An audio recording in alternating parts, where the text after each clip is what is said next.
ये आकाशवाणी है। प्रस्तुत है कार्यक्रम सुर्खियों में।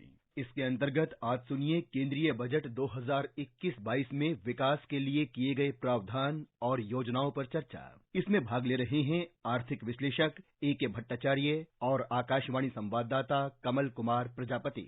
बीते महीने 2021-22 के केंद्रीय बजट को वित्त मंत्री द्वारा प्रस्तुत किया गया था। इस बजट में जहां एक और उद्योग और निवेश के क्षेत्र में सकारात्मक पहल की गई है, वहीं आम नागरिकों के जीवन स्तर में सुधार और बुनियादी ढांचे को पुख्ता बनाने के लिए विशेष बल दिया गया है। हमने सुना भी वित्त मंत्री द्वारा कि किस तरह से उन्होंने स्वास्थ्य के क्षेत्र में एक बड़ी परियोजना, प्रधानमंत्री आत्मनिर्भर स्वस्थ भारत का ऐलान किया। इसी तरह से शिक्षा के क्षेत्र में, रक्षा के क्षेत्र में और भी कई अहम क्षेत्रों में कई प्रावधान हुए और कई योजनाओं का ऐलान हुआ। मिस्टर भट्टाचार्य, सबसे पहले मैं बुनियादी ढांचे को लेकर जो सरकार के अहम निर्णय हैं उन पर आपके विचार चाहूंगा। जैसे कि सरकार ने नेशनल इंफ्रास्ट्रक्चर पाइपलाइन के तहत इंफ्रास्ट्रक्चर प्रोजेक्ट्स को बढ़ाया है। विशेष तौर पर इस क्षेत्र में संस्थागत ढांचे को मजबूत करने पर जोर दिया गया है। इसी तरह से जो सरकार का जोर है वो एसेट मोनेटाइजेशन और डिसइन्वेस्टमेंट की ओर है। अगर हम दूसरे इंफ्रास्ट्रक्चर प्रोजेक्ट्स की बात करें तो भारतमाला परियोजना को विस्तार देने की बात है, सड़कों और हाईवेज के निर्माण पर जोर दिया गया है। तो इन नीतियों से जहां एक तरफ सरकार देख रही है कि आर्थिक प्रगति होगी, दूसरी तरफ रोजगार के अवसर भी पैदा होंगे, ऐसा सरकार का आंकलन है। आप क्या कहेंगे इस बारे में? जैसे आपने कहा कि जो बुनियादी ढांचा उसके लिए तो बजट में काफी प्रावधान है। अगर आप नंबर की ओर देखें, बजट में जो कैपिटल एक्सपेंडिचर जिसे कहते हैं हम, कैपिटल एक्सपेंडिचर में काफी एक इंक्रीज किया गया है। कैपिटल एक्सपेंडिचर ज्यादातर बुनियादी ढांचे की ओर जाता है। उसमें करीबन 4.5 लाख करोड़ का खर्चा इस बार हुआ था।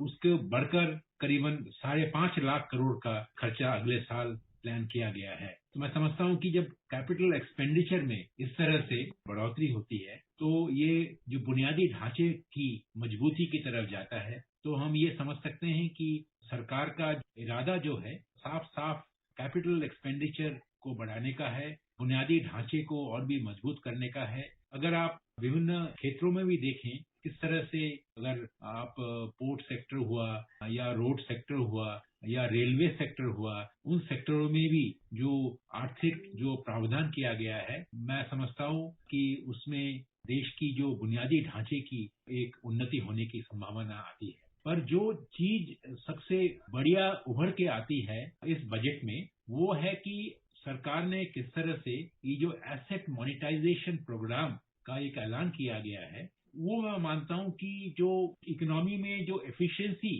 गेन्स जो होंगी वो बहुत ज्यादा होंगी। उससे सरकार के पास न कि सिर्फ पैसा आएगा एसेट मोनेटाइजेशन से, जो एग्जिस्टिंग एसेट जो है उनका सेल करके, पर उससे ज्यादा और जो लाभ मिलेगा वो जो इकोनॉमिक एफिशिएंसी होती है, जो प्राइवेट सेक्टर में एक कॉम्पिटिटिव एनवायरनमेंट में वही एसेट को काम करने से, मैं समझता हूं कि वो चीज को भी हमें नजरअंदाज नहीं करना चाहिए। बिल्कुल मिस्टर भट्टाचार्य, विकास के लिए परिवहन और ऊर्जा ये दो ऐसे मानक हैं जो बड़े महत्वपूर्ण माने जाते हैं। आप जैसे विश्लेषक ही ये मानक सुझाते हैं। तो आपने रेलवे की बात की। रेलवे को लेकर सरकार ने जो फ्यूचर रेडी रेलवे है उसके लिए 2030 तक का लक्ष्य रखा है। कई परियोजनाएं उसमें लागू करने के संबंध में इस बार वित्त मंत्री द्वारा घोषणाएं की गई। जो फ्यूचर डेडिकेटेड फ्रेट कॉरिडोर्स हैं उनके प्रोजेक्ट को लेकर ऐलान किए गए। अगर परिवहन के क्षेत्र की मैं और बात करूं तो मेट्रो रेल के विस्तार का उन्होंने जिक्र किया, जिससे शहरों में परिवहन व्यवस्था मजबूत होगी। ये तो रही परिवहन की बात। इसी तरह से ऊर्जा के क्षेत्र में सरकार का फोकस है कि वैकल्पिक ऊर्जा को तलाशा जाए। जैसे कि नेशनल हाइड्रोजन एनर्जी मिशन को लॉन्च करने की उन्होंने बात कही। सौर ऊर्जा के प्रोजेक्ट्स को और विस्तार देने के बारे में उन्होंने कहा, जो कि कन्वेंशनल ऊर्जा के अलावा हम स्वच्छ ऊर्जा की ओर आगे बढ़ सकें। तो ये जो दो क्षेत्र हैं, परिवहन और ऊर्जा, किस तरह से सरकार इन क्षेत्रों की ओर देख रही है आगे?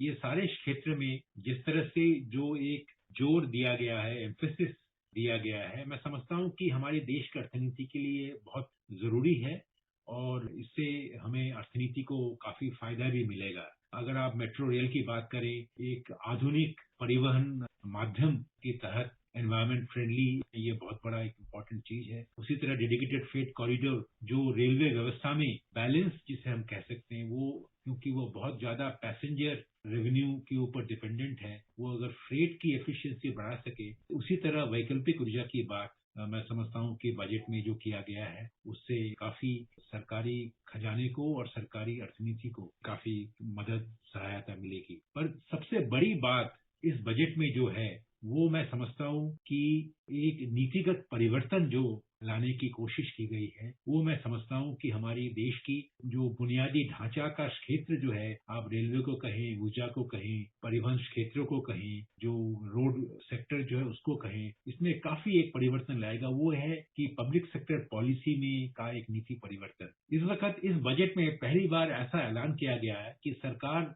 एक स्ट्रैटेजिक सेक्टर और नॉन स्ट्रैटेजिक सेक्टर की तरह हमारे पूरी जो इकोनॉमी की जो पब्लिक सेक्टर संस्थाएं हैं उसको बांट देने की कोशिश कर रही है। जो नॉन स्ट्रैटेजिक सेक्टर जो हैं उन सेक्टरों में सरकार का इरादा है कि वो कोई पब्लिक सेक्टर कंपनियां को नहीं रखें, वो प्राइवेट सेक्टर कंपनियों को बेच दें। उससे प्राइवेट सेक्टर की जो एक रोल जो है वो बढ़ेगा, उससे जो प्रतिस्पर्धा वाली बात जो है जिसकी कमी थी वो भी बढ़ने की हम उम्मीद कर सकते हैं। और दूसरी तरफ स्ट्रैटेजिक सेक्टर जो है जैसे एटॉमिक एनर्जी हुई, स्पेस हुआ, डिफेंस हुआ, एनर्जी हुआ, ट्रांसपोर्टेशन हुआ, बैंकिंग एंड फाइनेंस हुआ, ये स्ट्रैटेजिक सेक्टर में कम से कम संस्थाएं काम करेंगी और बाकी सारे संस्थाओं को एक निजीकरण का जो एक नीति जो अपना रही है सरकार, मैं समझता हूँ कि हमारी जो आर्थिक ढांचा का एक आमूल परिवर्तन होने की उम्मीद दिख रही है। और इस आमूल परिवर्तन से मैं समझता हूँ देश की अर्थनीति को बहुत सारे फायदे होने की उम्मीद दिख रही है। एफिशिएंसी गेन्स होने की उम्मीद दिख रही है, प्रतिस्पर्धा बढ़ने की उम्मीद दिख रही है और इसके सारे फलस्वरूप मैं समझता हूँ कि देश की जो सकल घरेलू उत्पाद की जो वृद्धि दर है उसमें भी इजाफा आने की संभावना लग रही है। मेरा ध्यान बजट के कुछ उन महत्वपूर्ण बातों पर भी गया जिससे सरकार ने समावेशी विकास सुनिश्चित करने की ओर ध्यान दिया है। उदाहरण के तौर पर जिन पर मैं आपके भी विचार चाहूंगा, सरकार ने 4 लेबर कोड्स को जल्द लागू करने की योजना बनाई है। इसी तरह से जो प्रवासी श्रमिक हैं और जो असंगठित क्षेत्रों में काम करने वाले लोग हैं उनकी जानकारी इकट्ठा करने के लिए सरकार ने एक विशेष पोर्टल बनाने की योजना बनाई है, जिससे कि उनके लिए जो योजनाएं बनती हैं वो पुख्ता तरीके से योजनाएं बन सकें और उन तक उनका लाभ पहुंचे। एक और महत्वपूर्ण जो ऐलान मुझे लगा वो ये कि चाय बागानों में जो काम करने वाले श्रमिक हैं उनके लिए एक विशेष पैकेज की सरकार ने घोषणा की है। तो ये जो इंक्लूसिव डेवलपमेंट है, इसको लेकर जो अलग अलग कदम हैं जिनको हम बजट में देख सकते हैं, ये कितने महत्वपूर्ण है। जो वृद्धि या विकास की हम खोज रहे हैं वो अगर समावेशी न हो, वो मैं समझता हूँ कि उसकी जो बेनिफिट्स या पॉजिटिव इम्पैक्ट होती है वो सारी अर्थनीति के ऊपर कम होगी। देश की आर्थिक आंकड़े जो है, जैसे एम्प्लॉयमेंट सेक्टर की जो आंकड़े हैं उसमें अनएम्प्लॉयमेंट रेट जो है वो हालांकि घट रही है, पर अगर आप लेबर पार्टिसिपेशन रेट देखें तो उसमें कमी आ रही है, जिससे कि किस तरह से असंगठित श्रमिक जो हैं, जो गिग इकोनॉमी की जैसे बात कर रहे हैं, और जो स्मॉल सेक्टर में जो असंगठित लोग जो हैं, चाय बागानों की आपने बात की, उनके श्रमिकों की माहौल तैयार किया जाए जिससे कि वो भी जो देश की अर्थनीति की वृद्धि में पूरी तरह से एक अंश ग्रहण कर सकते हैं। बजट का एक ये बहुत बड़ा लक्ष्य भी है। लेबर कोड में जो जो प्रावधान की गई हैं, मान लीजिए जो असंगठित क्षेत्रों के श्रमिक जो हैं उनके संरक्षण के लिए, उनके प्रोटेक्शन के लिए मैं समझता हूँ कि ये लेबर कोड बहुत आगे का काम ले सकती हैं। बजट में या बजट के पहले में जो नीतिगत परिवर्तन किया गया था उसको ठीक तरह से उसका क्रियान्वयन करना जरूरी भी है और बहुत बड़ा चैलेंज भी रहेगा। आपने अपनी बात में जैसा कि बार बार कहा भी कि ये 2021-22 का बजट नीतिगत बदलावों का बजट है और सरकार बड़े पैमाने पर नीतिगत बदलावों की ओर देख रही है। और अब सरकार का फोकस है कि जब बजट जारी हो चुका है तो उसके बाद इसमें किए गए प्रावधानों को लागू भी जल्द से जल्द किया जाए, जिससे कि देश का आर्थिक सामाजिक विकास सुनिश्चित हो सके। कार्यक्रम में जुड़ने के लिए आपका बहुत बहुत धन्यवाद। नमस्कार। अभी आप सुन रहे थे केंद्रीय बजट 2021-22 में विकास के लिए किए गए प्रावधान और योजनाओं पर चर्चा। इसमें भाग ले रहे थे आर्थिक विश्लेषक ए.के. भट्टाचार्य और आकाशवाणी संवाददाता कमल कुमार प्रजापति। ये कार्यक्रम आकाशवाणी के समाचार सेवा प्रभाग द्वारा प्रस्तुत किया गया। इसे आप हमारे mobile app news on AIR पर भी सुन सकते हैं। इस कार्यक्रम के संबंध में अपनी प्रतिक्रिया आप हमें ईमेल कर सकते हैं। पता है AIRNSDtalks@gmail.com। ये कार्यक्रम फिर से सुनने के लिए लॉग ऑन करें हमारी वेबसाइट newsonair.com।